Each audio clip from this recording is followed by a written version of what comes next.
اب یہ ماتن نے میر سید شریف رحمۃ اللہ علیہ نے جو یہ مقدمہ کی تعریف کی ہے نا،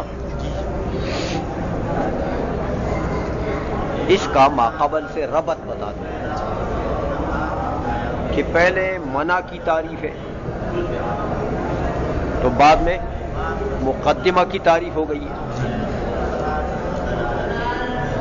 تو کہتے باہم ربط تو ظاہر ہے کہ لکون المقدمۃ ماخوذۃ فی تعریف المنع، یہ منع کی تعریف میں تم نے پڑھا طلب الدلیل علی مقدمۃ معینۃ، تو منع کی تعریف میں مقدمہ ماخوذ ہے کہ نہیں ہے؟ اس لیے انہوں نے مقدمہ کی تعریف منع کی تعریف کے ساتھ ملا دی، گویا کہ یوں سمجھو کہ مقدمہ کی معرفت کے اوپر منع کی معرفت موقوف ہے، سمجھ آئیے؟ تو اس کا تقاضا تو یہ تھا کہ پہلے ذکر کرتے ہیں، سمجھ آئیے؟ لیکن من کل الوجوہ تو نہیں ہے نا، لیکن ربط تو بڑا شدید ہے، اس لیے انہوں نے متصل ذکر کر دیا، لا بد من بیان معناها فلذا قالا، اس لیے اب انہوں نے کہ المقدمۃ ما يتوقف علیہ صحت الدلیل، مقدمہ کس کو کہتے ہیں؟ ما یتوقف، جس چیز کے اوپر موقوف ہے صحت دلیل، تو صحت دلیل کے لیے جو چیز موقوف علیہ ہے بس وہی کیا ہے؟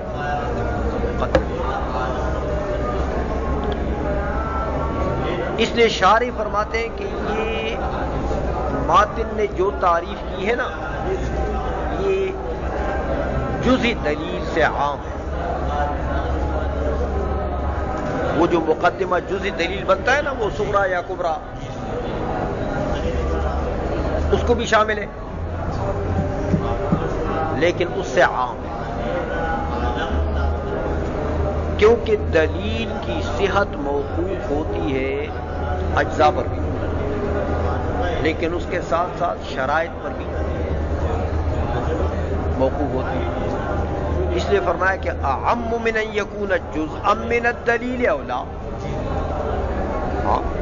کہ دلیل کی جز بنے یا نہ بنے، شرط شے تو شے سے خارج ہوتی ہے نا، جز تو نہیں ہوتی نا، تو کہتے ہیں عام ہے، جز بنے یا نہ بنے۔ فکانا تعریف المقدمۃ من تتمۃ تعریف المنع، اس لیے یوں سمجھو کہ گویا کہ مقدمہ کی تعریف جو ہے یہ منع کی تعریف کے لیے تکمیل ہے، مقدمہ کی تعریف سے کیا ہو جائے گا؟ منع کی تعریف مکمل ہو جائے گی، کیونکہ منع کی تعریف میں مقدمہ ماخوذ ہے، تو جب تک مقدمہ نہیں پہچانو گے تو منع کی تعریف پہچان لو، اس لیے کہتے ہیں یہ اس کا تکملہ ہے، یہ اس کا۔ اچھا، اب ایک اعتراض ہوتا ہے اس کا، ولا شک سے جواب دے دیں۔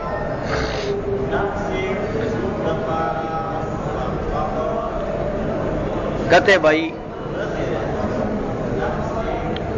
طلب الدلیل علی مقدمۃ معینۃ،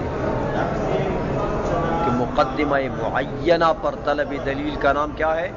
منع۔ عائشہ میں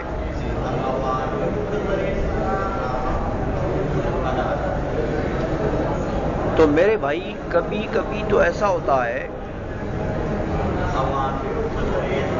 کہ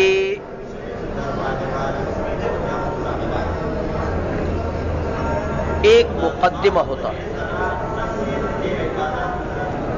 مدعی کا جو دعویٰ ہے، یعنی مدعی نے جو دعویٰ کیا، دعوے پر مدعی دلیل دیتا ہے، ہاں،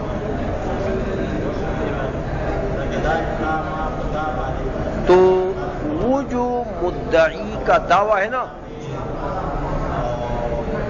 واقعہ میں اور نفس الامر میں وہ جو دعویٰ ہے وہ دلیل کا جز بن جاتا ہے.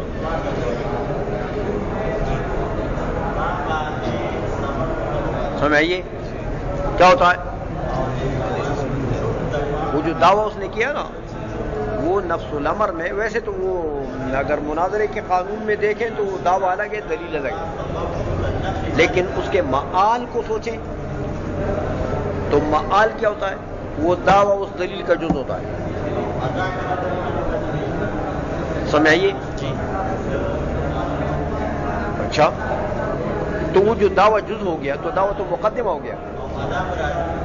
تو اس دعوے پر اگر طلبی دلیل کرتا ہے تو اس پر بھی اعتراض ہوتا ہے کہ یہ تو منع کی تعریف اس پر صادق آ گئی، کیونکہ منع کی تعریف کیا ہے؟ طلب الدلیل علی مقدمۃ معین. تو یہ مقدمہ معینہ ہے نا، یہ جو دعویٰ ہے. تو سائل جب طلب دلیل کرتا ہے مدعی سے، کس پر؟ دعوے پر، کہ دعوے پر دلیل دو. یہ منع کی تعریف تو اس پر بھی صادق آ گئی، کیونکہ یہ دعویٰ بھی تو جز بن گیا، مقدمہ معینہ بن گیا دلیل کا. تو یہ منع کی تعریف مانی ہوئی دخول غیر سے نہیں، یہ تو منع نہیں ہے، لیکن منع کی تعریف اس کے اوپر صادق آ گئی ہے. یہ ایک سوال یہاں پر اس کا جواب دے دیا کہ ولا شک فی ان قید الحیثیات یعتبر فی التعریفات. کہتے میاں یہ تو عام بات ہے کہ تعریفات میں حیثیات معتبر ہوتی، تو منع کی تعریف اصل میں ایسی ہے کہ طلب الدلیل علی مقدمۃ معینۃ من حیث انہا مقدمۃ معینۃ للدلیل. تو جب یہ من حیث آپ نے لگا دیا تو اب اس دعوے کو اس نے نکال دیا کہ نہیں نکال دیا؟ یہ دعویٰ من حیث انہا مقدمۃ ہے، اس لیے کہتے ہیں اب یہ سوال ختم. عائشہ میں فکان حاصل تعریف المنع طلب الدلیل علی مقدمۃ معینۃ من حیث ہی مقدمۃ، اس حیثیت سے کہ وہ مقدمہ، تو وہ دعویٰ اس حیثیت سے کہ وہ مقدمہ، وہ تو دعویٰ ہے. اسے کہتے ہیں فلا یرد، اب یہ نقض وارد نہیں ہوتا بطلب الدلیل علی مدعن، طلب دلیل ایسے دعوے پر کہ وہ دعویٰ خود ہوا فی نفس الامر جزء دلیل، نفس الامر میں وہ دعویٰ دلیل کے لیے جزء، اس پر اگر آپ دلیل طلب کریں گے تو اس کو منع نہیں کہیں. آئی سمجھ میں؟ اچھا، اب یہاں ایک اعتراض ہوتا ہے کہ یار چلو منع کی تعریف تو تم نے کر دی ہے،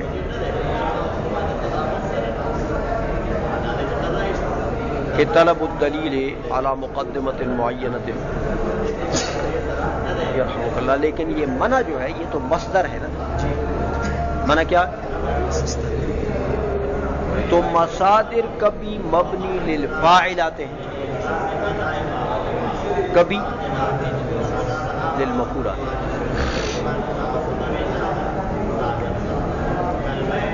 منع کو اگر مبنی للفاعل کر دیں تو یہ صفت معنی کی، معنی سائل، طلب الدلیل وہ کر رہا ہے نا،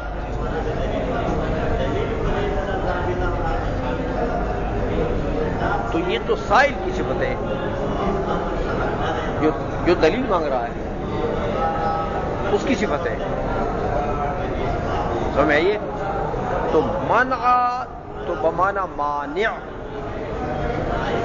تو مانع کی تعریف طلب الدلیل علی مقدمۃ معینۃ سے ٹھیک ہے، یہ تو کام پھر ٹھیک نہ ہوا. اور اگر اس کو مبنی للمفعول کر دو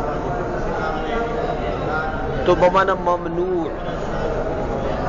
تو ممنوع صفت ہے کس کے؟ اس مقدمہ کے.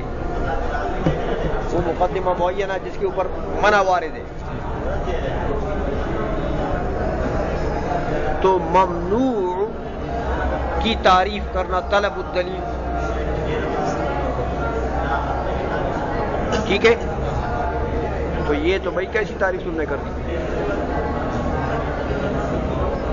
آئی سمجھ میں؟ اس کا یہ شارح جو ہے وہ جواب دیتے ہیں ثم قیل فی ھذا المقام کہ ان الاولی ان یفسر المنع بمعنى المبنی للمفعول. سمجھئے؟ کہتے ہیں اولا یہ ہے کہ منع کو مبنی للمفعول کرو. تو مبنی للمفعول کرو گے بمعنی ممنوع ہو جائے گا نا. تو ممنوع تو مقدمہ کی صفت ہو جائے گی نا. اس لیے کہتے ہیں یکون المقدمۃ بحیث یطلب علیہا الدلیل. تو مقدمہ کی صفت ٹھیک ہے نا پھر، کیونکہ مقدمہ کیا ہے؟ ممنوع. ممنوع کس کو کہتے ہیں؟ ما یطلب بہ الدلیل، کہ میں اسے نہیں مانتا، دلیل دو. تو ممنوع کے معنی میں ٹھیک ہو گیا نا. تو دلیل تعریف بھی صحیح ہو. آئی سمجھ میں؟ اچھا اب کہتے ہیں یار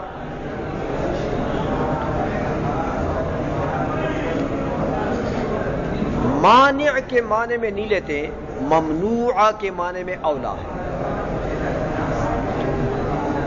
سمجھئے کیوں؟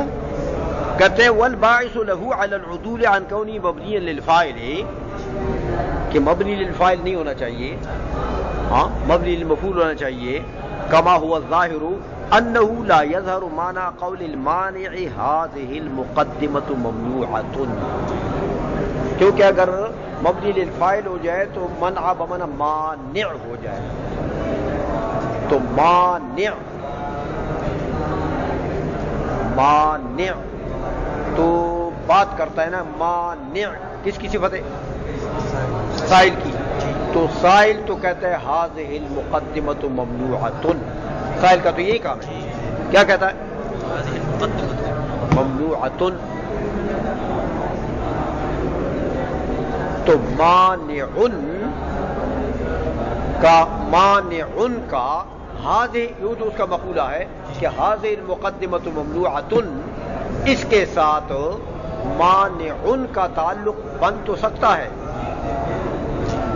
کہ مانع منع کرتا ہے. تو کیسے کرتا ہے؟ اس قول سے کرتا ہے کہ هذه المقدمة بن تو سکتا ہے، لیکن کہتے ہیں بھائی ظاہر نہیں ہے.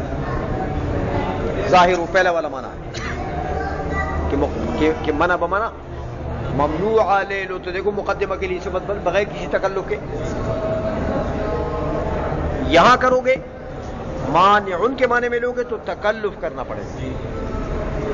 ہمیں آ گئی ہے، اور اس میں کوئی تکلف ہو اس لیے کہتے ہیں وہ ظاہر ہے. ہاں انہ لا یظہر معنی، یہ اس کا معنی ظاہر نہیں ہے، وہاں ظاہر ہے. ہمیں آئیے قول المانع هذه المقدمة ممنوعة. اچھا اب یہ ولا يذهب عليك عبارت جو ہے نا ملا گلا. چلو